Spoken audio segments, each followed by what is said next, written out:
मुक़द्दस मरियम के आसमान पर उठाए जाने की ईद मुक़द्दस मरियम की इज़्ज़त में मनाई जाने वाली सब ईदों से ज़्यादा मोतबर और अहम ईद है। बेशक आप खुदा के बेटे की माँ होने की वजह से आसमान पर उठाए जाने का हक रखती हैं। इसके अलावा आपका मारूसी गुनाह से पाक होना भी इस बात की ज़मानत देता है।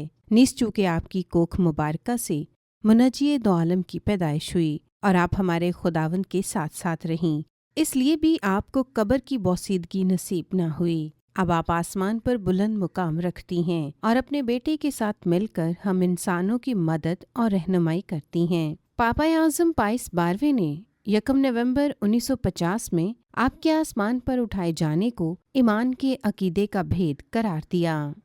ए खुदावंद खुदा, हम तेरे मंसूबा नजात के लिए तेरा शुक्र अदा करते हैं। तूने मुक़द्दस मरियम को अपने मंसूबे में इस्तेमाल किया और इस ज़िंदगी के इख्तिताम पर उसे बराह रास्त ज़िंदा अपने पास बुला लिया। बख्श दे कि उसकी दुआओं की बदौलत हम हमेशा उसकी इज़्ज़त करें और कामयाब ज़िंदगी बसर करें। आमीन। मुक़द्दस मरियम के आसमान पर उठाए जाने की ईद मुबारक हो।